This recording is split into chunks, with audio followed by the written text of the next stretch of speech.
I am Alpharius. This is a lie. Alpharius, what an awesome Primarch. Arguably the best Primarch, despite the fact that little to nothing is really known about him. Now, he's no paragon of charisma like Sanguinius, nor is he a reserved space knight like the Lion. But Alpharius is what he is, and he does it better than any of his brothers. Alpharius represents the Emperor's deception and subterfuge, where each of the Primarchs are an aspect of the Emperor's personality made manifest in flesh and blood. Alpharius is literally the Emperor's ability to lie. And this is why Alpharius Omegon is the ultimate spy. He is, or rather was, the living embodiment of the Emperor's sophistry. So much so that the truth behind the biggest lie of all, Alpharius cannot see himself. He is it, and it is he, so much so that he is wholly consumed in this lie. He is literally woven from the very fabric of it, and yet he cannot see the truth of it. Ironic, as he is created and made in the very image of this great lie itself. And that truth, behind it all, that ultimate blind spot in the consciousness and perception of the Primarch being that his twin brother Omegon does not himself actually exist. Now, don't get me wrong. Omegon is as real as Alpharius. And yes, they are two minds, two entirely different individuals with their own thoughts, feelings, and motivations. But where the lore is misleading, and deliberately so, is that it emphasizes the notion that Alpharius and Omegon are one soul who share two bodies. But it is actually quite the opposite. They are one body with two personalities which are distinct unto themselves, completely separate from one another. Two personalities which can blend and blur into one when needed, but are quite capable of compartmentalizing information and keeping it from one another. And this is what makes Alpharius the ultimate spy. He is proficient in the art of obtaining information that he is capable of hiding from anyone and everyone, including himself. Not even the Dark Eldar could torture a truth out of Alpharius, which he does not know, which he is not privy to, even if Omegon is. Alpharius may well be the Sirhan of the setting. He is the poster child for the Imperium of the 31st Millennium's version of the CIA's MK Ultra program. Or he would have been, if anyone other than the Emperor and Malkador even knew of his existence. To put it bluntly, in a way we might look at through a contemporary lens, is to say, Alpharius suffers from dissociative identity disorder. His mind is capable of hiding the things he does, knows, and thinks from his other personality, or personalities, if indeed there are even more than just Alpharius and Omegon. Solomon Akura, the Harrowmaster of the Alpha Legion in M42, the leader of the Serpent's Teeth warband, consistently refers to his Primarch as Alpharius Omegon, the beginning and the end, the first and the last, literally being this demigod's first and last name. This goes to show that even the Space Marines of the current timeline Alpha Legion are unsure if Omegon was a separate being, another identity Alpharius used, or simply another deception altogether. Though it must be noted that they pretty much feel that way about Alpharius as well. At this point, the Primarch of the 20th Legion is little more than ancient myth and legend. But when referring to the Alpha Legion of the Horus Heresy era, Solomon Akura says Alpharius Omegon and his Legion. This is very telling. What I am saying, or at least what it is that I think I am saying, is Games Workshop have duped us all for decades, and they are enjoying it at this point. But since nothing sells as well as bringing back Primarchs, I think that the truth about this situation could be explored sooner or later. I mean, whoever thought that the Lion would return and reunite with his sons, or that he would forgive the fallen who were still loyal? I mean, GW has been tight-lipped on any truths about Alpharius since at least 3rd edition that I can think of.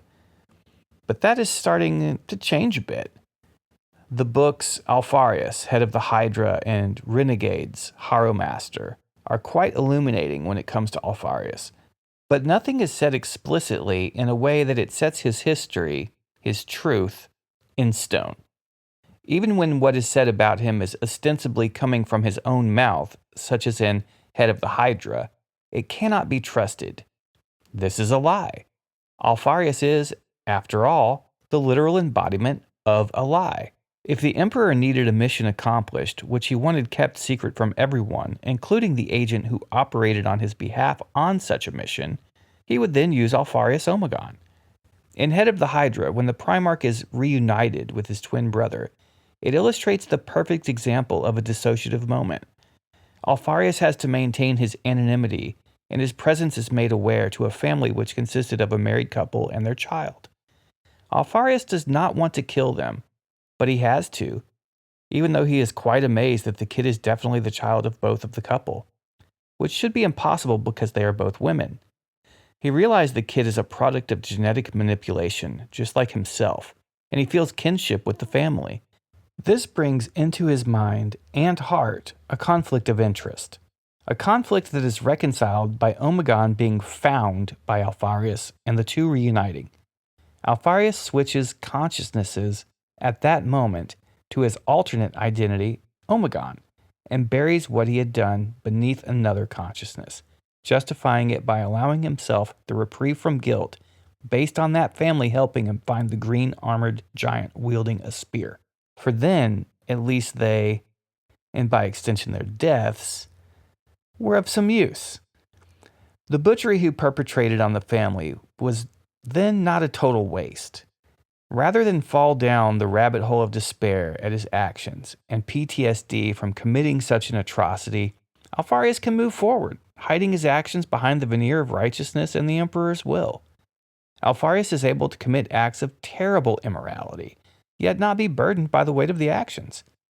Even Kurz felt remorse at what it was he was forced to do over and over in the name of the Emperor.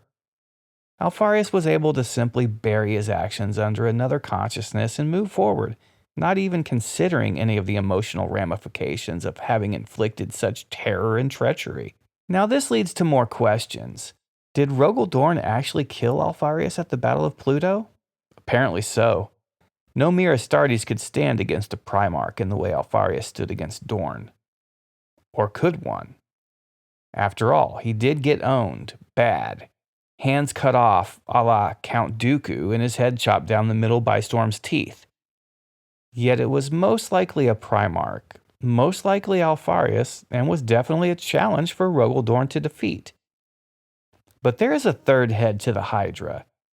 Psycho-conditioning. And maybe the Alpha Legions is so good that they implanted a Primarch's consciousness into a rather beefy Space Marine. Would any Space Marine who went through such conditioning then in effect be Alpharius, even if only in mind but not in body? Could a false Alpharius have been defeated and yet the true Primarch remains somewhere in the galaxy waiting to return? I for one would love to see that. An Alpharius returned with a company, no, a legion of Primaris Marines, all loyal to the Emperor. That would be the best thing to happen in Warhammer 40k in years, or on par at least with the Lion's return. Now, Alpharius Omegon, as we have covered, is deception made manifest. But what might be lost on many fans of Warhammer 40k is that he is, like all Primarchs, an aspect of the Emperor's personality. He's the Emperor's deception made flesh, not his own. And that is why he is so blind to the lie that he is. He is simply a jar full of lies, yet they are all his father's and not his own.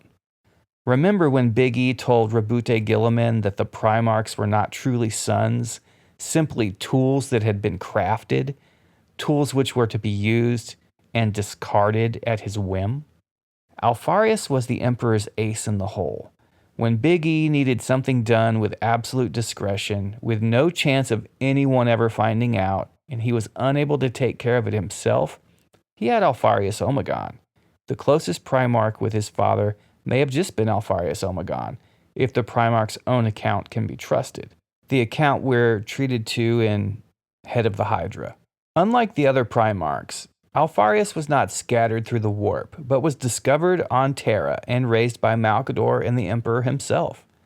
Alpharius is the only Primarch without an adoptive father, the only one who was truly raised as a son of the Emperor, and the only one to spend his childhood and formative years, months, learning directly from the Master of Mankind. If the book, Head of the Hydra, is to be believed, and it is not, well, not explicitly, and that is certainly the point the author wants to make. But yeah, in Head of the Hydra, we see an Alpharius who considers himself the most special, sacred, secret, and intelligent being ever created. He considers himself to be the Emperor's true heir and the greatest warrior that ever lived.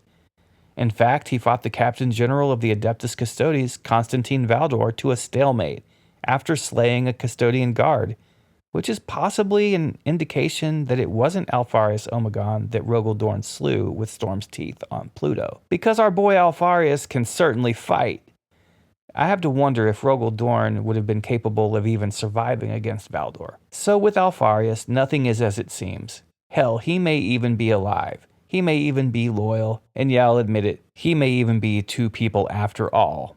Twins. But it cannot be denied that the evidence is there.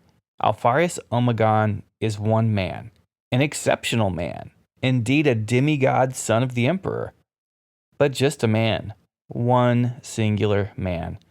Omegon does not exist. This is a lie. Thanks for listening.